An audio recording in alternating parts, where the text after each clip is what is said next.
Hello, I'm Paul Beckwith. I love that image of all of the people, holding signs saying fossil fuels at extinction, the world is on fire, save our planet, and they're all standing in front of this banner and they're being crushed underfoot by this, looks like a guy in a suit, a businessman. So this is a perfect depiction of what's happening right now. The the hard right, the right wing political people are just trying to defend the status quo. And, it started with years and years of denial of climate change, and now they just don't care. I mean, they don't care about any of the truth. So this is a huge problem. We're never going to solve the problems of climate change, the consequences of what's happening, because, as long as the far right has this power, and they're gaining more and more power in governments because there's vicious feedback loops. I've talked about a lot of feedback loops in the climate system, but there's also human feedback loops. And one of the strongest is that as the planet gets disrupted more and more by extreme weather events, it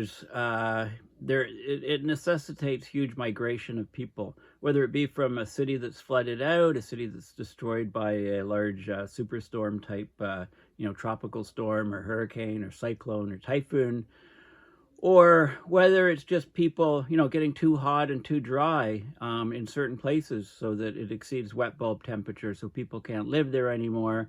It forces a migration. I mean, it forces conflict for scarce resources. It forces geopolitical unrest, wars, etc., which all cause more and more people to migrate. And this is what the right wing does. I mean, they blame all the problems within an individual country on immigrants, and we've got to stop the immigrants coming in, etc., etc., etc. Canada's an exception to this at the moment, but for how long, I don't know. We just passed 40 million people. The government is hoping to bring in, I think they brought in about 400,000 immigrants last year. They're aiming to up it to about 500,000, 500,000 immigrants within a few years to grow Canada's population more and more. And this is another issue because there's not places affordable to house people. And for example, it's extremely difficult for people to get family doctors in Canada now because of the too much supply, too much demand, too little supply. But anyway, those are other issues. Now, as climate catastrophes increase, as turmoil increases around the world, more and more people are impoverished and try to flee to safe havens, and that really that's a huge feedback. So it's just going to continue to get worse as climate worsens, unless we break this loop. So letting people know about what's actually happening is very important. And to that end, there was an excellent article with this cartoon in The Guardian by, of course, George Monbiot. The hard right and climate catastrophe are intimately linked. This is how. Okay, so this just came out a couple days ago, June 15th, 2023. So as climate policy is weakened, extreme weather intensifies, so there's more refugees driven from their homes and countries, and then the cycle of hatred continues. Okay, so let's have a look at some of the details of this. And I'll just go through this article, and then I'll look at the papers and all the references that are in there to substantiate what is being said. So George Monbiot, always a great writer. Round the cycle turns. As millions are driven from their homes by climate disasters, the extreme right exploits their misery to extend their reach. Now, this has always happened. Think of disaster capitalism. When a place is destroyed, it's rebuilt and there's a lot of exploitation of people, as it's being rebuilt by the wealthy. As the extreme right gains power, climate programs are shut down, right? There's still climate deniers in this day and age. heating accelerates and more people are driven from their homes. If we don't break this cycle soon, it will become the dominant story of our times. So there's a recent paper, and I'll look at it in more detail. It's in the scientific journal Nature, and it identifies the human climate niche. In other words, the range of temperatures and rainfall within which human societies can thrive. So humans are clustered in the parts of the world with a climate that supports our flourishing, but in many of these places, the niche is shrinking. It's physically shrinking as the temperatures increase, as there's more and more floods and droughts and extreme weather events. Already now in 2023, around 600 million people have been stranded in inhospitable conditions by global heating.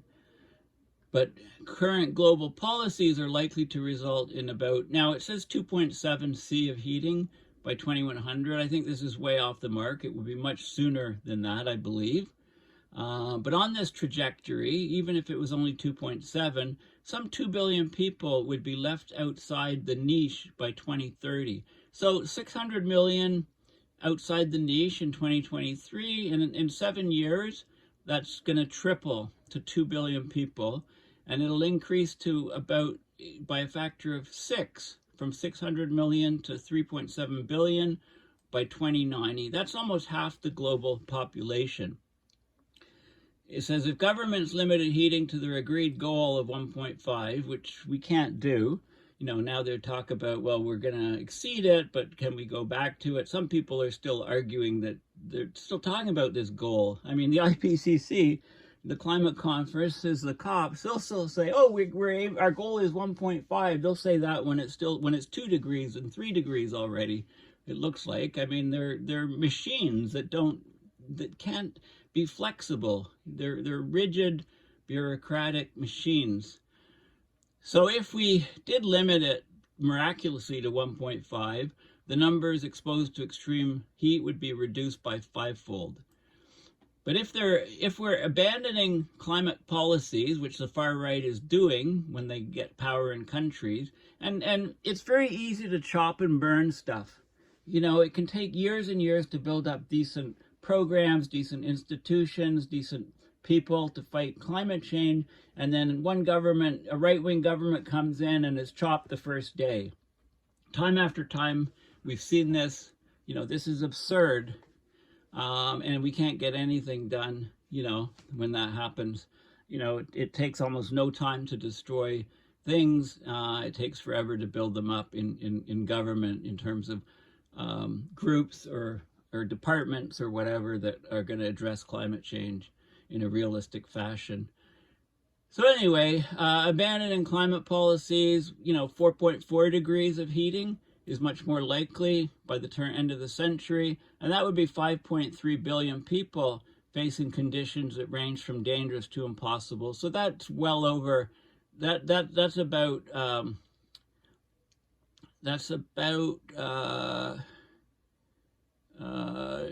65% of the present global population. So these conditions that would be faced by people include extreme disruption, morbidity, and death through heat shock, water stress, crop failure, and the spread of infectious diseases. And these figures don't even take into account the effect of rising sea levels, which are, it says could displace hundreds of millions more, much likely to. And, I'm really looking forward to James Hansen's paper, which will be called something like Global Sea Level Rise in the Pipeline, following on his paper, Global Warming in the Pipeline. And I'm sure it's coming very, very soon.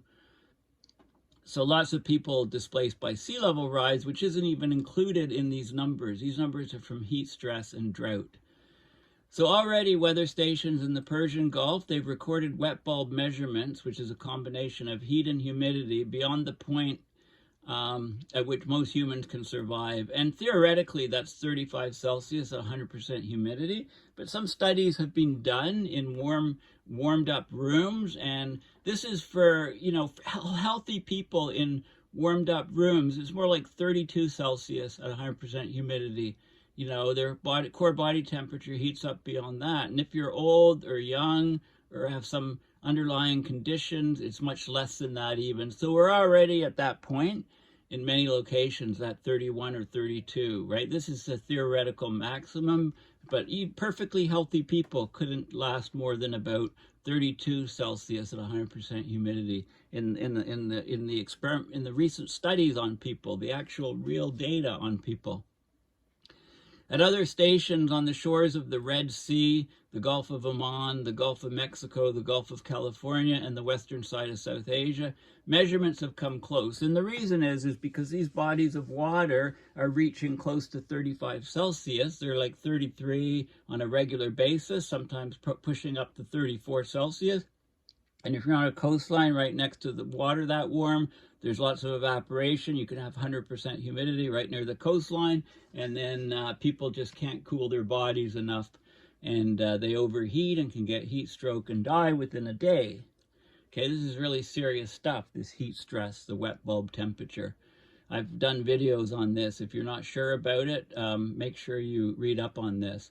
Of course, there's large parts of Africa where there's almost no monitoring of extreme heat events. People are likely to have been dying of heat stress in high numbers already in Africa, but their cause of death has not been registered as being due to heat, so the world churns on and nothing is said or done about it, and people don't recognize it. India, Nigeria, Indonesia, the Philippines, Pakistan, Afghanistan, Papua New Guinea, Sudan, Niger, Burkina Faso, Mali, and Central America face extreme risk. Weather events like massive floods, huge cyclones, very intense, very large, hurricanes will keep hammering countries like Mozambique, Zimbabwe, Haiti, and Myanmar. Many people will have to move or die, right? All of these events are causing more and more migrations. Now, in the rich world, we still have choices. We can greatly limit the damage caused by environmental breakdown, for which our nations and citizens are primarily responsible. But the choices are being deliberately and systematically shut down by the right wing. Culture, war, entrepreneurs, often funded by billionaires and commercial enterprises, cast even the most innocent attempts to reduce our impacts as a conspiracy to curtail our freedoms. Right? Everything is contested. And there's some UK examples. Low traffic neighborhoods, contested. 15-minute cities contested. Heat pumps contested. Induction hobs, that's what they called the induction units that can sit on top of a existing stove, whether it be electric or natural gas powered, and very efficiently heat your food. So you don't need to pull out your old stove. You can just put on an induction device on top, and away you go. You can't propose even the mildest change without 100 professionally outraged influencers on social media leaping up to announce they're coming for you. It's becoming ever harder by design to discuss crucial issues like SUVs, meat eating, and aviation calmly and rationally. Climate science denial, which almost vanished a few years ago, I wouldn't say that, but it was on the downturn a few years ago. It's returned with a vengeance. It's stronger than ever right now. Environmental scientists and campaigners are bombarded with claims that they're stooges, shills, communists, murderers, and pedophiles. Okay, as the impacts of our consumption kick in thousands of miles away, people come to our borders desperate for a refuge from a crisis they played almost no role in causing, a crisis that might involve real floods and real droughts. The same political forces announce without a trace of irony that we're being flooded or sucked dry by refugees, and millions rally to their call to seal our borders. Sometimes it seems that the fascists can't lose, right? We're heading completely the wrong way as climate is worsening, and it's not a coincidence. It's being driven by the human feedbacks that I've been discussing. As governments turn rightwards, they shut down policies designed to limit climate breakdown. There's no mystery about why. So the hard right and the far right politics are the defensive wall erected by oligarchs, very, very rich people that are more powerful than government, to protect their economic interests. On behalf of the funders, for example, let's look at some examples. Legislators in Texas are waging war on renewable energy. There's a proposed law in Ohio to list climate policies as a controversial belief or policy in which universities are forbidden to inculcate their students. Okay, these are draconian things. It's like they're worse than George Orwellian 1984 type things. Like it's just, we're going down very, very quickly. In some cases, the cycle plays out in one place, like Florida is one of the U.S. states most prone to climate disaster, especially rising seas and hurricanes.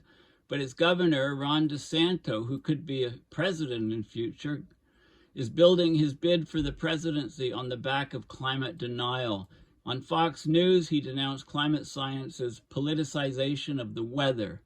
At home in Florida, he passed a law forcing cities to continue using fossil fuels. He's slashed taxes, including the disaster preparedness sales tax, which undermines Florida's capacity to respond to environmental crises. But the hard right thrives on catastrophe.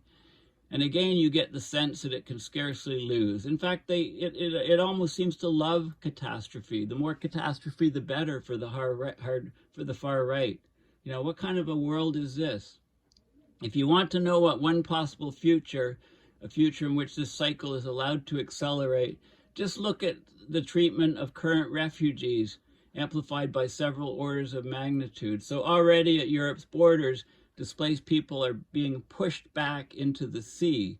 They're imprisoned, assaulted, they're used as scapegoats by the far right, which widens its appeal by blaming them for the ills that in reality are caused by austerity, inequality, and the rising power of money in politics, and all of this worsening climate change. European nations pay governments beyond their borders to stop the refugees who might be heading their way. In Libya, Turkey, Sudan, and elsewhere, displaced people are kidnapped, enslaved, tortured, raped, and murdered. Walls rise and desperate people are repelled with ever greater violence and impunity. Very dystopian situation. Already, the manufactured hatred of refugees has helped the far right gain or share power in Italy, Sweden, and Hungary, and has greatly enhanced its prospects in Spain, Austria, France, and even Germany. In every case, we can expect success by this faction, the far right, to be followed by the curtailment of climate policies, and with the result that more people will have no choice but to seek refuge in the diminishing zones in which the human climate niche remains open, often the very nations whose policies have driven them from their homes. So it's easy to whip up fascism. It's a default result of political ignorance and its exploitation. Containing it is much harder and never ending. The two tasks, to prevent the Earth's systems from collapsing and preventing the rise of the far right, they're not divisible, they're not separate, they're intricately linked, and they're feeding back into each other to worsen both. We have no choice but to fight both forces at once. Okay, so this is a key paper, a key article, very, very important article, makes perfect sense and highlights the human tipping points which are worsening, making the climate catastrophe much, much worse. Okay, so now I'm just going to look at some of the links that were in there. So these things all so what I'm showing you for the rest of this video is just reinforcing what's being said in this video. So world population, this is the worldometer. We passed 8 billion people. Okay, so many of these people in the world are going to be forced to migrate to other countries. It's just the tip of the iceberg, what's happened now. So extreme weather events around the world from worsening climate change are driving people away from their homes to try to survive. Okay, the rising seas threaten a mass exodus on biblical scale. The UN chief warned this. He said we need urgent action as climate-driven rise of seas brings a torrent of trouble to almost 1 billion people. Okay, so this is an example of heavy flooding in Bangkok. You know, major cities around the world are going to be in huge problems as sea level continues to accelerate. And the pace of the rise is getting larger and larger. I still stick by the 7 meters by 2070. That's my call on sea level rise. I said it a number of years ago, did a number of videos on it. You know, I hope to be proven wrong, but I don't think so. You know, so the accelerating pace of sea level rise, it threatens a mass exodus of entire populations on a biblical scale. The climate crisis is causing sea levels to rise faster than for 3,000 years, bringing a torrent of trouble to almost 1 billion people, from London to LA to Bangkok to Buenos Aires. Some nations could cease to exist, drowned under the waves, he said. So this was while he was addressing the UN Security Council. He was talking about sea level as a threat multiplier, you know, so sort of military often says that, which by damaging lives, economies, and infrastructure, it has dramatic implications for global peace and security. Here's a flooded residential area in Pakistan. That's about 4 months ago. Significant sea level rise is already inevitable with current levels of global heating, but failing to tackle the problem is unthinkable. It's going to make it far, far worse. Low-lying communities and entire countries could disappear forever. Right? And the International Law Commission is assessing the legal situation. In 2020, the UN Human Rights Committee ruled that it was unlawful for governments to return people to countries where their lives might be threatened by the climate crisis. Okay, so this is in Indonesia. So yeah, you know, and he's talking about really low sea level rise. So he's saying even if we miraculously limited warming to 1.5, right, which is we're there in a few years, there will be sizable sea level rise. There's always there's sizable sea level rise baked into the system. He's saying a sea level rise of about 0.5 meter by 2100 is likely, but the WMO said there would be a 2 to 3 meter rise over the next 2,000 years. So they're talking about, you know, problems with rise of 0.5 meter. What about 7 meters by 2070? Right? Which is what I'm saying. Anyway, this is going to displace huge numbers of people, and that's not even counted in the number of people that I was talking about being displaced previously. Okay, I talked about heat and humidity getting too severe for human tolerance. This is an article from a few years ago. Talks about the 35 degrees C, the wet bulb temperature, TW, temperature wet of 35 as being the upper physiological limit, much lower values for serious health and productivity impacts. But remember, I did a video on a study on perfectly healthy people, and it was more like 32 Celsius. Even perfectly healthy people can't really withstand this theoretical limit. It's lower than we think.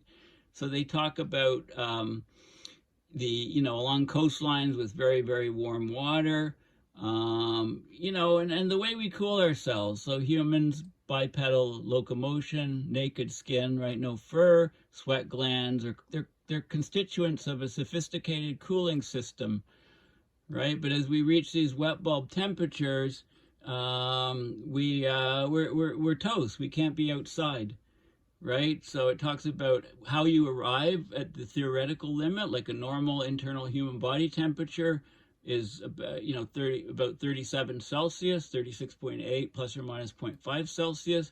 So that needs a skin temperature of around 35 to maintain a gradient directing heat outward from the core. But if a skin temperature is 35 and it's 100% humidity, you can't sweat. So that's where the number comes in. But actually, the number is actually lower in the recent study, which I did a video on, certainly within the last year. So they looked at different stations, observed global extreme heat, daily maximum wet bulb temperatures. So you're reaching 33 already in these regions. There's yellow regions. Things are just expanding. 29 to 31 is the green.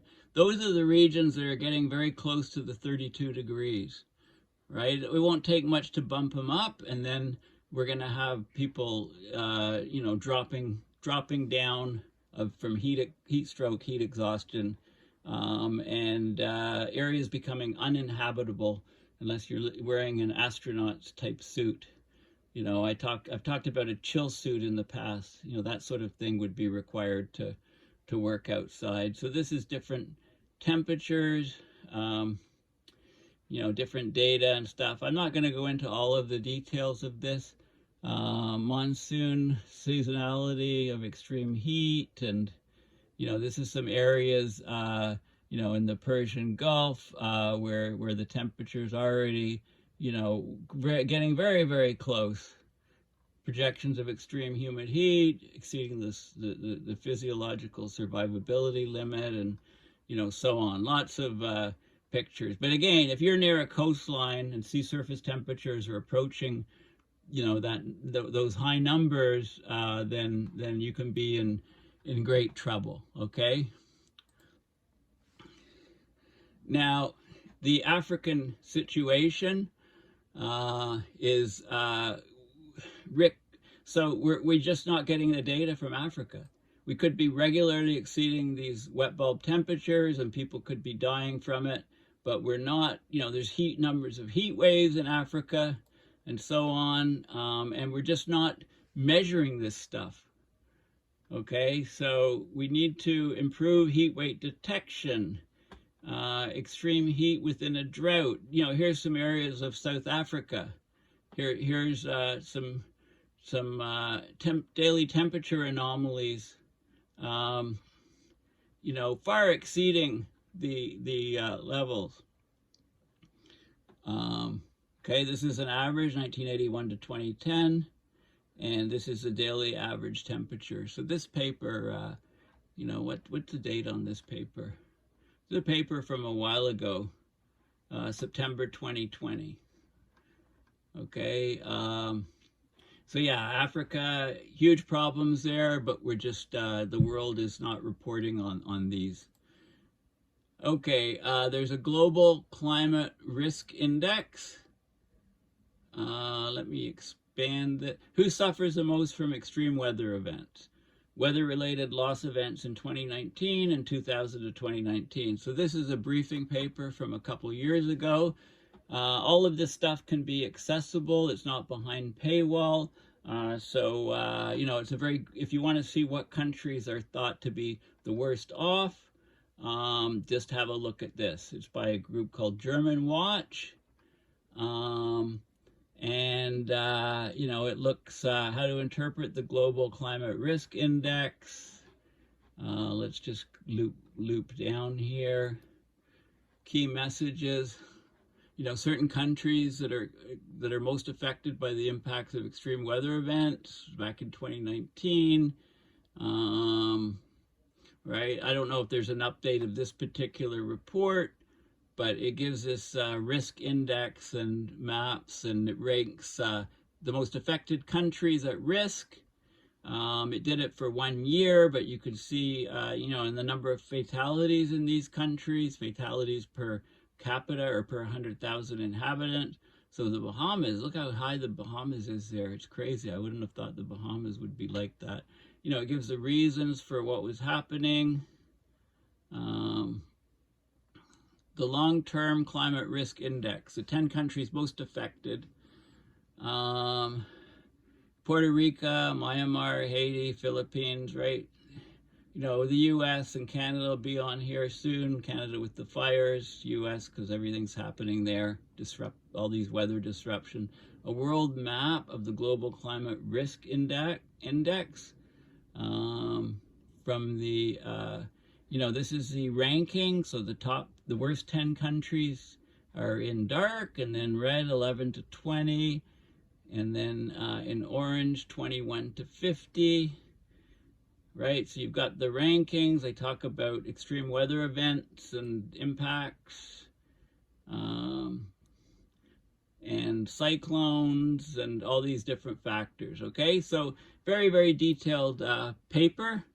just one example of trying to look at different risk in different countries. Now, I talked about the far right, being against everything, stuff that you think, who could disagree with traffic reduction schemes? Why do traffic reduction schemes attract so many conspiracy theories?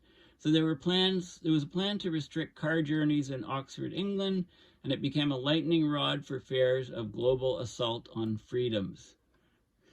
There you go. Here's this, evil guy, Jordan Peterson, Canadian. He claimed Oxford Council's scheme to ease traffic congestion was part of a global plot. These guys are cuckoo. They're nuts, and they have huge followings of people. So he's a Canadian psychologist who turned hard right to a hard right culture warrior, and he gets lots of money for it, so he continues to do it. He said the city is planning to lock people in their local districts as part of a well-documented global plot to deprive them of all personal possessions. Like, these guys are totally nuts. This isn't Beijing or Pyongyang, it's Oxford. And his tweet was viewed 7.5 million times. The bots are reinforcing it, etc. Officials in the city fielded endless queries from around the world asking why they were imposing a climate lockdown. There were threats. Like, it's nonsense, right? It's really nonsense, but it's very, very dangerous. So Oxford's traffic plan was the first step of a global plot led by the World Economic Forum or the UN, designed to strip people of their fundamental rights and personal possessions in the name of the environment. Like, this was reported in The Guardian 5 months ago. They wanted to have traffic reduction in the city, right? It's crazy. We can't even do stuff like that. Okay, they wanted to nudge people into using buses, bikes, or walking rather than private cars for short trips. They were going to have no physical barriers. They were going to have use traffic filters to deter people from driving through central areas based on license plate recognition cameras, fining people £70 for passing a filter if they're not exempt. No trip would be impossible. Some would be longer than others. Drivers would have to use a less central route, like a ring road or something. Okay, so locals who are not exempt will receive up to 100 passes a year. So there's a plan. There's plenty more details here, but you get the idea. The plan may prove popular and effective, or it may not. It's a fairly technical scheme to try to clear the roads in a chronically congested city where nearly a third of people do not own cars, improving public health and the environment, right? And the right wing says, UN plot, right? Furious response, usually from a noisy minority, and it's amplified and amplified and amplified, right? And there was another conspiracy theory on the 15-minute city, the idea that people should be able to walk to get anywhere within 15 minutes that has things that they need, whether it be groceries, et cetera, et cetera. And, so we've got this large pool of climate conspirators, and they overlap, of course, with vaccine conspirators, often believe in the idea of a great reset plot led by multinational organizations. I've used that term, saying we need to do a great reset. I was not using it as a far-right way. Some people said, I can't believe you said that term. Well, yeah, I guess I didn't. The far-right co-opted yet another term. There was a march in Oxford under the banner of Not Our Future, right? All these groups spin up and to protest, and they get celebrities and stuff, and it becomes impossible to do anything. There was an opinion piece in the Telegraph that argued that the climate emergency was being used as cover to wage war on the very concept of travel, amid a plot to reinvent feudalism, a time when people rarely left their own villages and were taxed if they dared to do so. Right? All of these sort of fringe stuff, the New World Order, all-powerful globalists.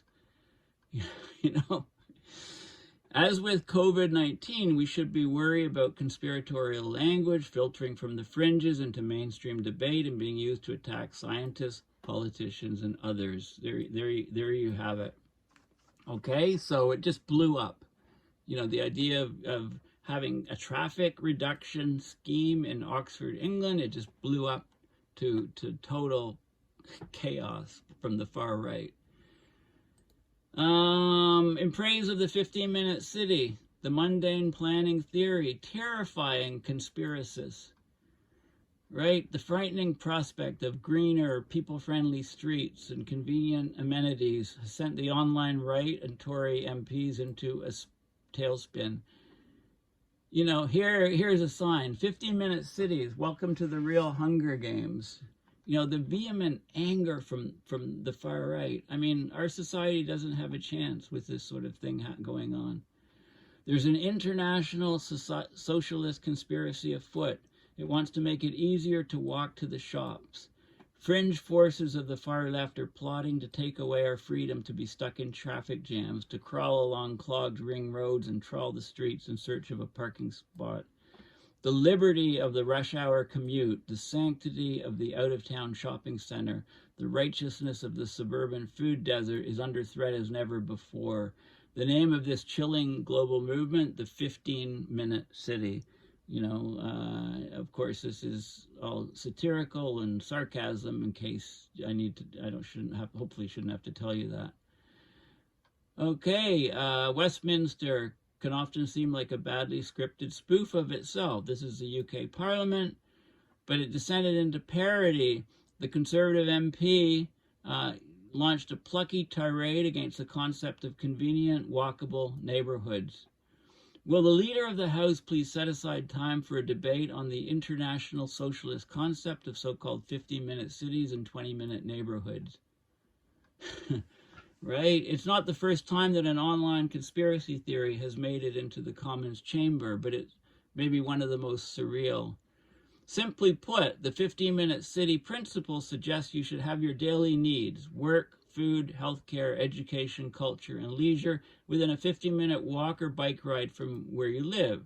It sounds pleasant enough, but in the minds of libertarian fanatics and the bedroom commentators of TikTok, it represents an unprecedented assault on personal freedoms. Creepy local authority bureaucrats would like to see your entire existence boiled down to the duration of a quarter of an hour.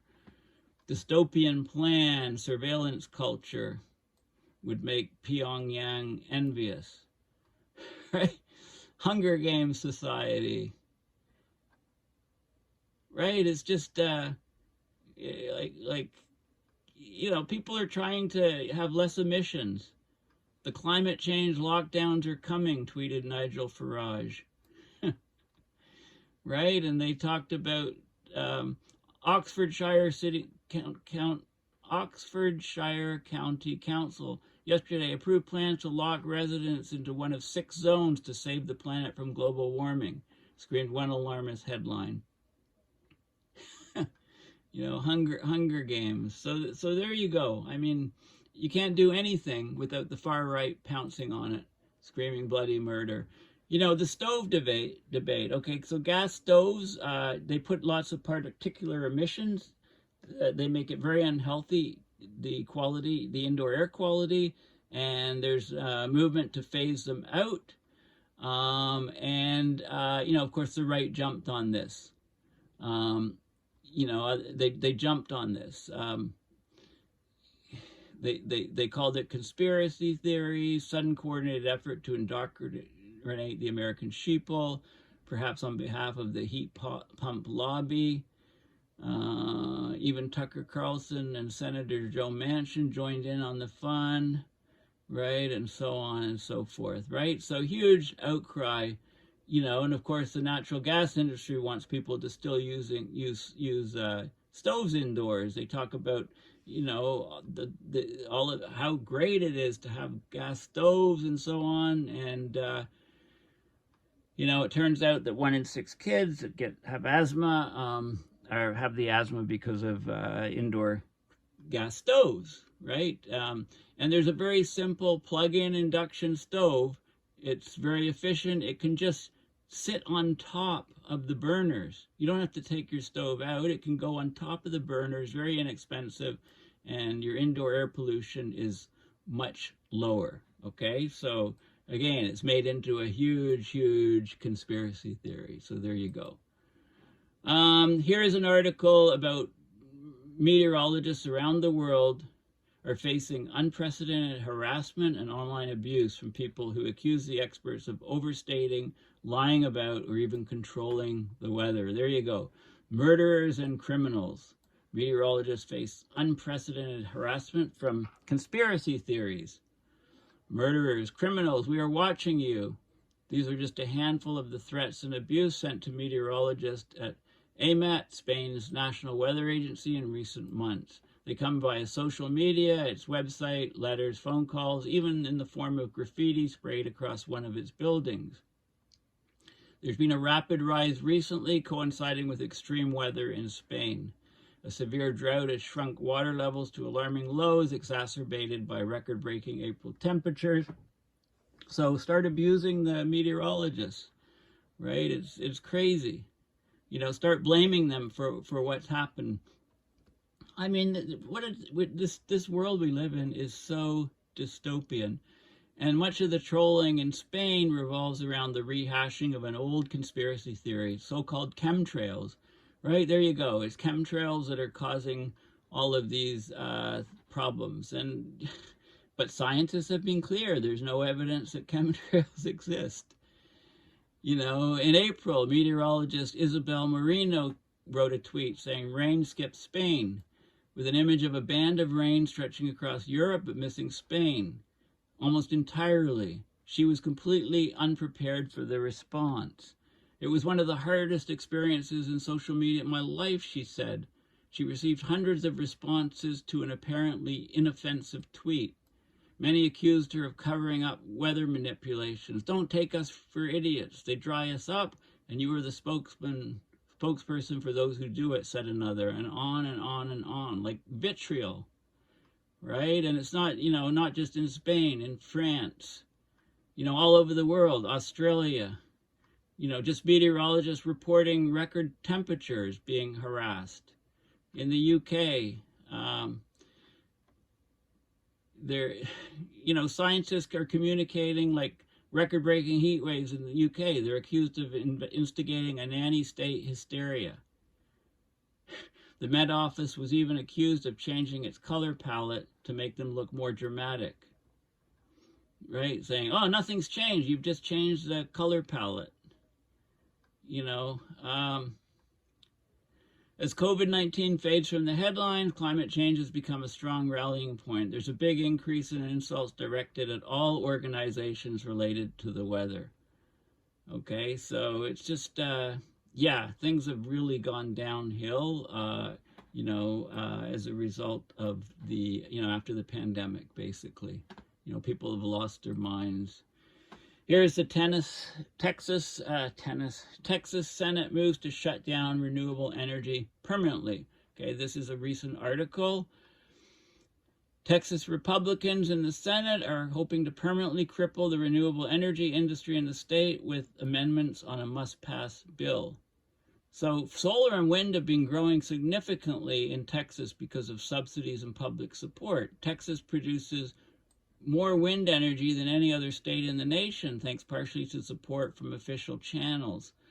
But now they're starting to, the fossil fuel powers that be are pushing back, and they want to ban renewables in Texas, and there you go. Okay, they're talking about amendments making renewables more expensive to produce, new facilities impossible to build, clawing back the renewable energy industry. You know, and reviving the fossil fuel industry there, or making it even stronger. Like, it's just crazy, you know. Students and faculty at Ohio State respond to a bill that would restrict college discussions of climate policies. You can say gravity isn't true, but if you step off a cliff, you're going down, says Catherine Hayhoe about restrictions on teaching. So there's legislative proposal that seeks to regulate discussions of climate policy in higher education. So here's a woman taking, you know, PhD at Ohio State. She wants to learn about climate change from a world-class faculty. And now, the Ohio General Assembly is proposing that climate policy should be designated as a controversial belief or policy.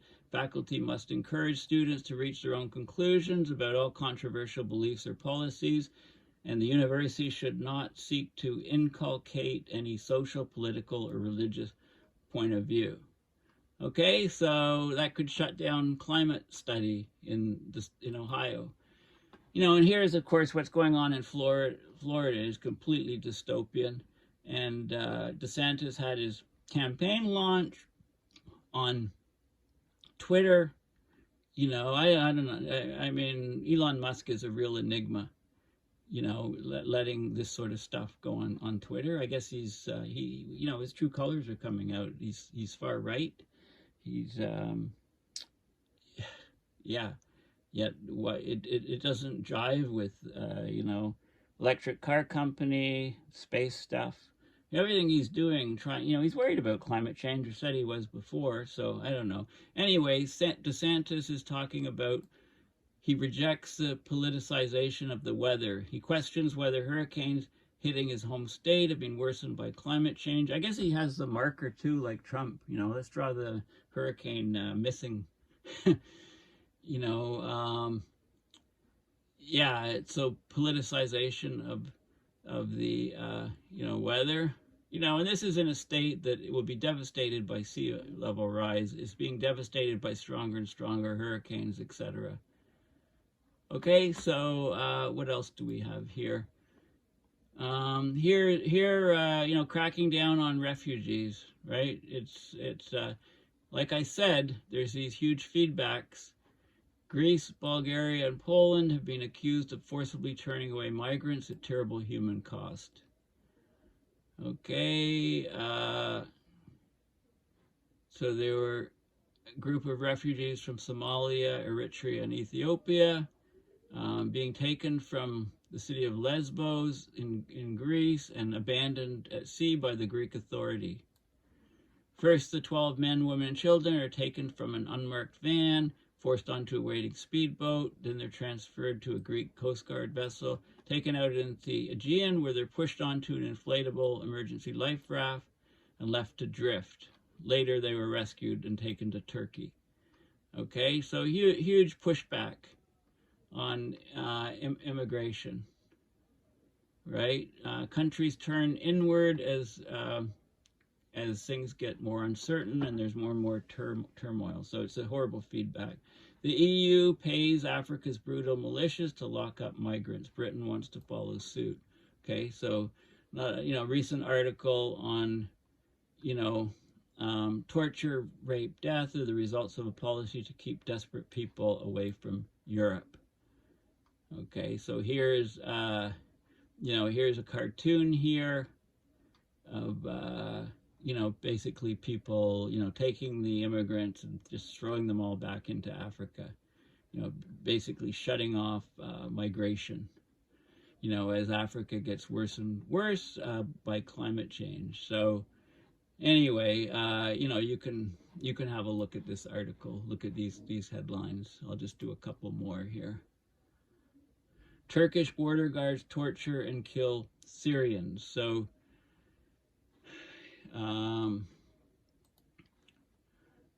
Turkish border guards indiscriminately shooting at Syrian civilians on the border, torturing and using excessive force against asylum seekers and migrants trying to cross into Turkey. Right, so, beat up all the immigrants and maybe the ones won't follow them. Is that the sort of idea?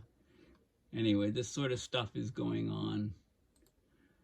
And so this is the paper about the climate niche. And I think what I'll do is I'll have a whole separate video on this. So quantifying the human cost of global warming, talking about the number of people that are left outside the human climate niche. Okay, so just a heads up that this will be my next or next to next video talking about the reduction of the size of this human climate niche, the niche at which temperature and rainfall, etc., are conducive to humans living in that area, and about how that niche on the planet is shrinking more and more as climate change is accelerating. Thanks for listening. I know some of these videos are hard to listen to. Please consider donating to my PayPal account. If you go to my website, paulbeckwith.net, you can just click on donate. And, I put a link to my website at the end of all my descriptions on the videos. And, please consider helping support my work so I can bring you these important messages, and hopefully, teach something, make something more understandable, etc. Okay, bye for now. Thanks for listening.